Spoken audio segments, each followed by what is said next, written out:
Assalamualaikum warahmatullahi wabarakatuh. Perkenalkan, nama saya Muhammad Anar Abbas, mahasiswa Pendidikan Teknik Elektro Universitas Negeri Makassar.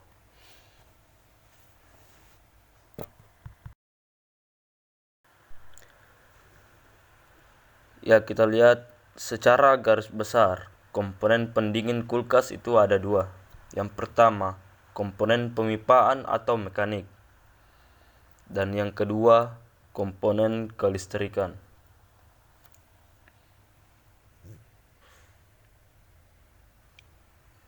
Diagram pemipaan mekanik. Kita lihat diagram pemipaan di sebelah kiri. Ini komponen kulkas, ada kondensor, ada kompresor, filter, pipa spiller.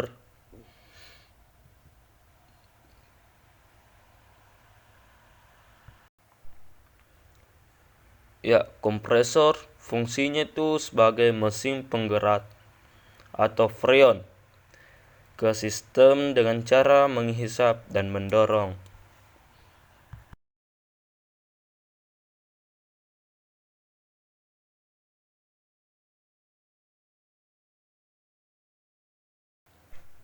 Ya, dan yang kedua, kondensor.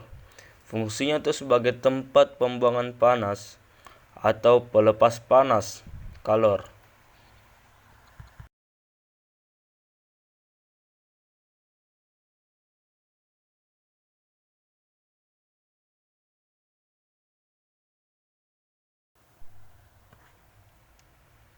Dan yang ketiga, filter atau dryer.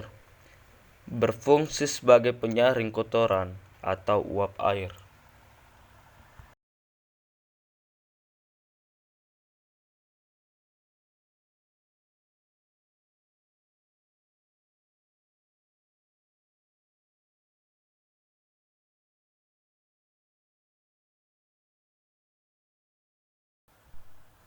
Yang keempat, pipa kapiler. Berfungsi sebagai penurun tekanan dan perubahan bentuk freon dari uap ke cair.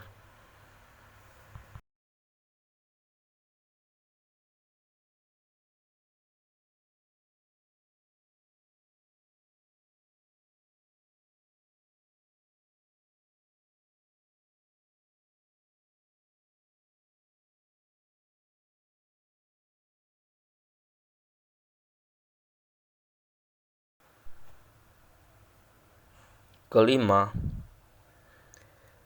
evaporator. Berfungsi sebagai tempat penyerapan panas atau kalor.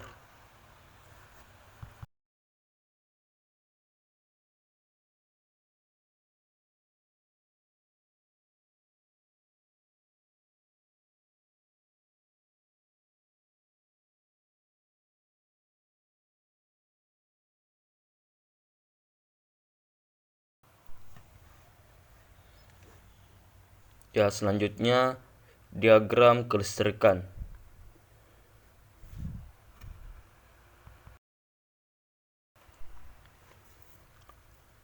Adapun komponennya yaitu steker atau colokan, berfungsi sebagai penghubung listrik. Yang kedua, termostat, berfungsi sebagai sensor suhu atau pengatur suhu.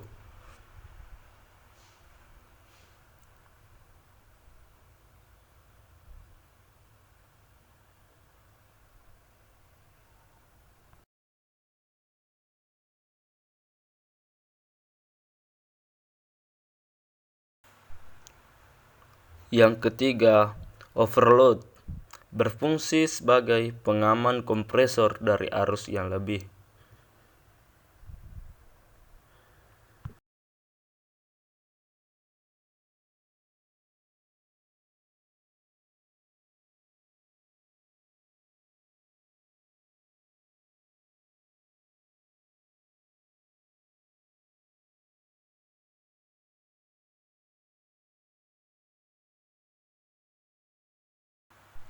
Selanjutnya, kompresor berfungsi sebagai mesin penggerak freon atau friggen ke sistem dengan cara menghisap dan mendorong.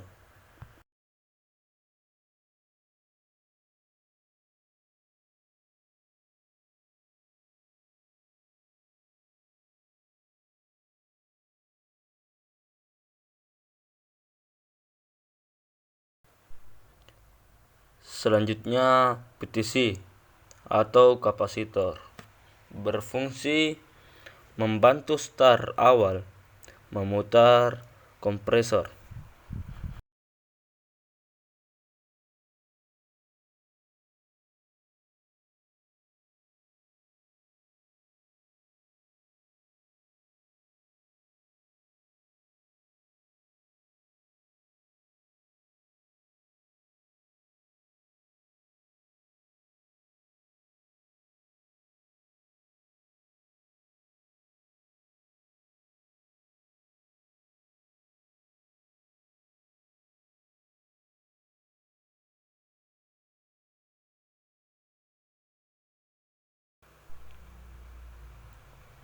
Selanjutnya, door switch. Fungsi sebagai saklar lampu.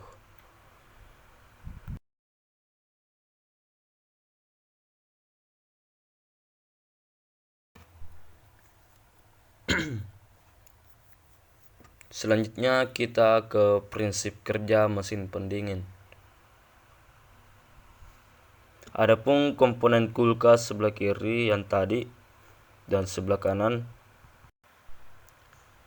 diagram kelistrikannya.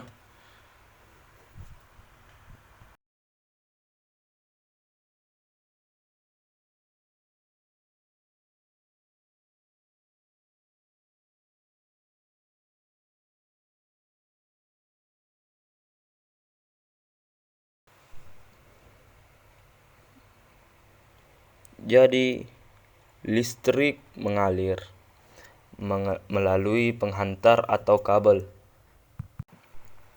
Jadi, arus yang mengalir melalui 3 percabangan, ada yang melalui termostat dan ada juga melalui door switch atau bisa disebut dengan saklar pintu. Saat termostat dinyalakan, listrik mengalir ke door switch atau saklar pintu. Jadi pada saat kompresor dinyalakan, teman-teman akan melihat listrik yang masuk melalui termostat.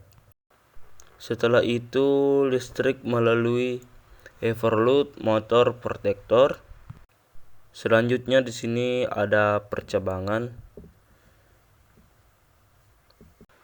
Ada yang disebut gulungan starting, ada juga gulungan running.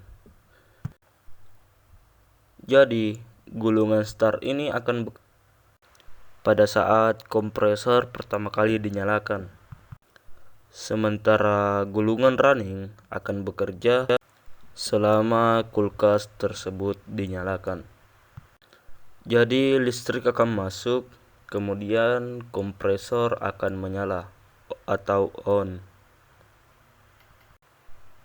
Nah, di sini listrik tidak mengalir pada bagian starting.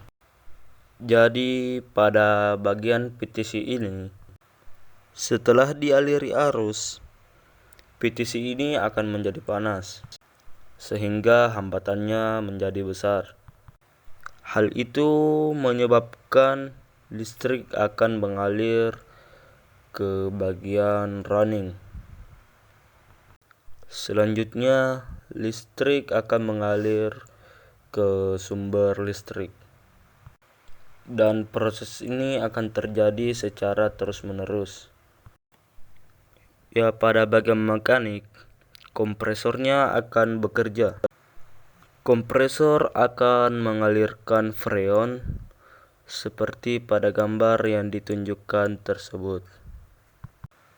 Jadi freon ini akan bergerak menuju ke kondensor, kemudian akan melewati ke pipa kapiler, terus masuk ke evaporator.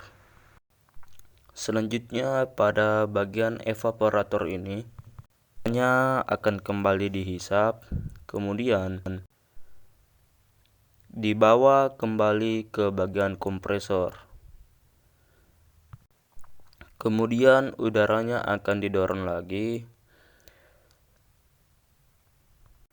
Ini akan terjadi terus-menerus. Jadi proses ini disebut dengan proses pendingin.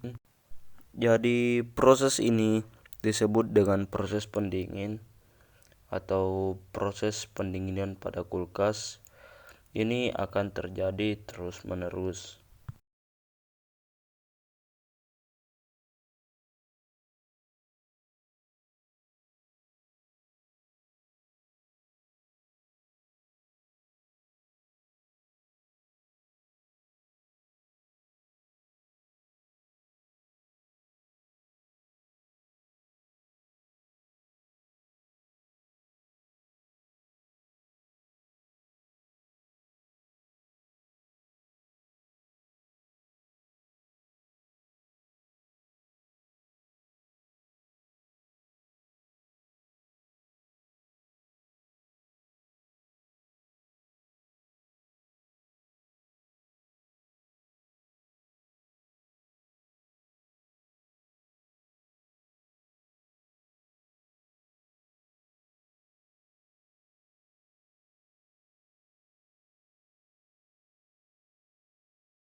Jadi sekarang kita memasuki analisa kerusakan komponen mekanik.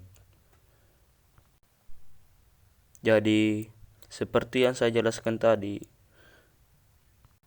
jadi kompresor ini akan memompa freon keluar. Freon ini kemudian keluar memasuki filter dryer atau evaporator. Dan evaporator ini akan menjadi pertukaran panas, di mana dia akan menyerap panas, dan panasnya ini akan dibuang pada bagian yang disebut dengan kondensor.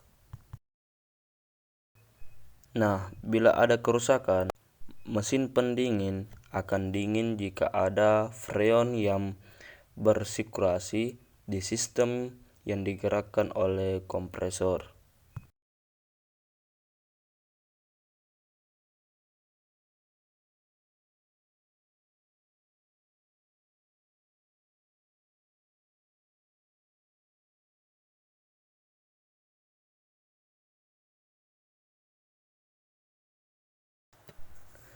Jika terjadi kebocoran, freon akan keluar mengalir di sistem adalah angin sehingga mesin pendingin tidak bisa dingin.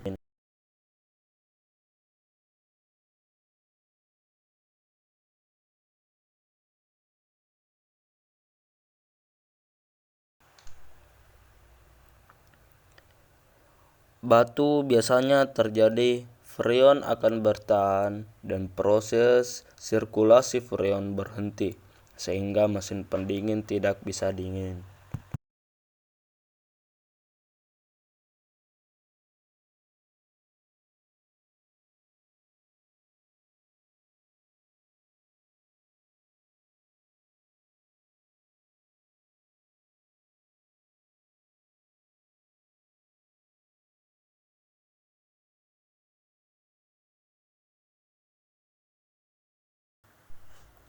Ya, selanjutnya kompresor rusak atau bisa dikatakan dengan macet itu bisa disebabkan oleh freon yang tidak bisa bersirkulasi.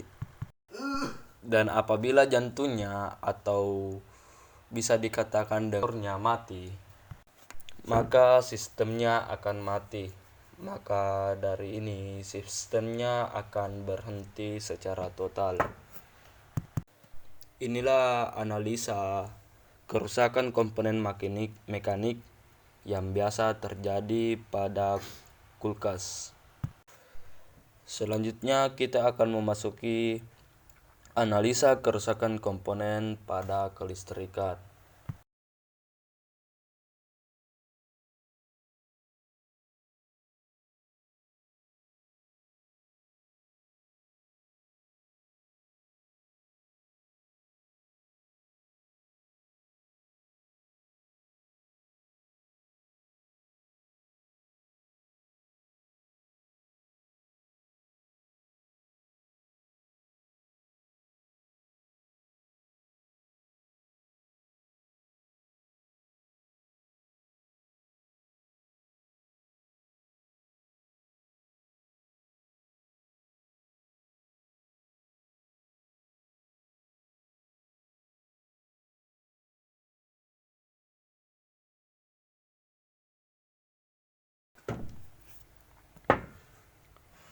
Jadi, prinsip kelistrikan menyalakan dan mematikan kompresor secara otomatis.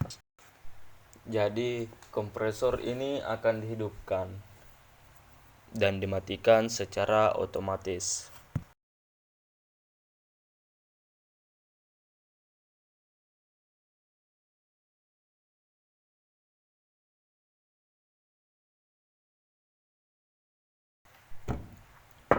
Adapun komponen-komponen yang sering terjadi kerusakan yaitu pada termostat.